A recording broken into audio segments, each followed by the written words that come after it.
Earth Science by Deanna Pistono.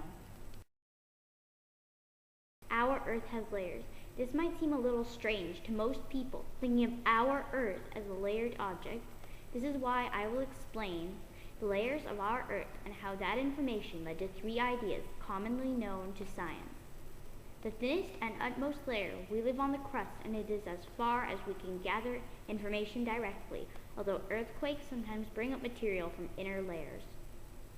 The mantle, the thickest layer with the most volume, has two parts: the lithosphere, which is technically made of both the crust and the mantle, and the asthenosphere. The asthenosphere, which is made of a plasticky material, has convection currents happening in it. I will further explain what the process of convection is later. For now, keep it in mind. The outer core of our Earth is made of molten metal. The inner core is made of solid iron and nickel, or if you prefer, metal. It is the densest part of Earth. Temperature and pressure increase as you go down deep into the layers of the Earth, which makes it feel, if you would travel to the center of the Earth, like diving into a pool with hot lava on the bottom. The Earth has three sorts of heat transfers, or the movement of heat. Radiation is the transfer of heat through empty space by electromagnetic waves. The sun rays that heat you up is an example. Conduction is the transfer of heat through direct contact. This depends on whether you touch a conductor, an object which conducts heat well, like metal, or an insulator that doesn't, like plastic. The last one, which I mentioned before, is convection. This is the transfer of heat that occurs in a fluid. Density comes into play when the parts of the fluid heated from below get hotter and less dense. It rises toward the top, and the colder, denser parts sink and heat up to move up, and so what is called a convection current. These happen in the plasticky asthenosphere. Continental drift. A scientist named Alfred Wegener proposed a hypothesis in the early 1900s pertaining to our Earth. The puzzle-like fit of Africa and South America made him wonder if the continents could have once been connected in one landmass he named Pangaea. He did extensive research. One of the pieces of evidence he found was that certain fossils in different continents matched. One fossil in particular was useful. This was the fossil of a fern called Glossoperdis that seemed to support that his hypothesis was right.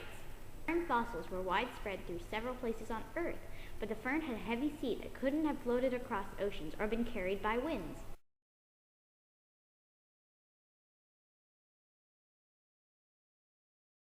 Also the evidence of similar rock types in different continents that also matched up, as well as mountain ranges that also matched up to each other on different continents. Glacial activity was also a piece of evidence. Rocks left by ancient glaciers were found in what are now the tropics, suggesting they were once in different areas up north, making up Pangaea's North Pole. Wegener presented this evidence to other scientists, but was rejected as he could not think of a force strong enough to move continents. Seafloor spreading. Wegener didn't have a submarine, which is a pity, since something was going on at the bottom of the seafloor that would have helped him. There are mid-ocean ridges at the ocean floor, small chains of volcanic mountains. Seafloor spreading works in that magma rises up from the mantle at the mid-ocean ridge to create new mountains, which cool and form new rock at the center of the ocean and cause the old seafloor to move apart. Reversed magnetic polarity explains the fact that the youngest rocks are in the center of the mid-ocean ridge, since the magnetic strips on the rocks have both normal and reversed polarity. Plate tectonics. All this evidence led to the final theory, plate tectonics. This theory explains how the plates move and how they cause major geological events on the crust. The lithosphere, made of mantle and crust, is broken up into lithospheric plates that make up the crust. These plates cover the outside of Earth fully and are brittle. Mid-ocean ridges show the boundary of some lithospheric plates. The plates have two different compositions, oceanic and continental. The oceanic crust is thinner, basically about 10 kilometers thick when first formed, but after oceanic crust ages and cools, it becomes thicker and denser. Oceanic lithosphere is made of crust, peridot, basalt, and gabbro with igneous rocks. Continental crust, where we live on, is dense and is composed of igneous and metamorphic rocks like gneiss with a covering of sedimentary rocks. Two different compositions. However, most major plates have both oceanic and continental lithosphere. Movement of these plates is controlled by convection currents in the mantle, moving them from below. The convection in different parts of the asthenosphere turns in different directions, making the plates move different ways. Where two plates meet is called a plate boundary. There are 3 different types of plate boundaries. Divergent boundaries are when 2 plates move apart from each other. The animations shown model the different types of boundaries, with the car wheels as convection in the mantle and the car bodies as plates. Convergent boundaries happen when 2 plates collide. Transform boundaries are when plates slide past each other.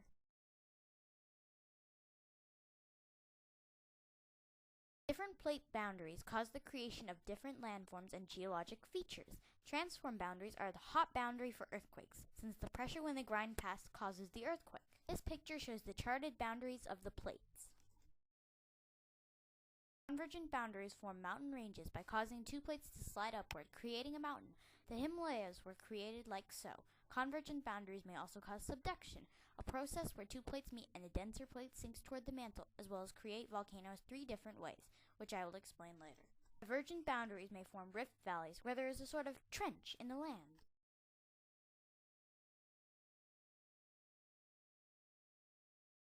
The spreading of the mid-ocean ridge happens along a divergent boundary that creates its spreading. Volcanoes can also be formed 3 ways. The first, continental and oceanic crust, works like this. The 2 pieces of crust meet at a convergent boundary. The oceanic crust, being denser, sinks into the mantle, where it melts into magma and lies under the continental crust. The continental crust forms into a sort of magma bubble, and then when the magma bubble explodes, it is now a volcano. Oceanic and oceanic is the formation of an underwater volcano.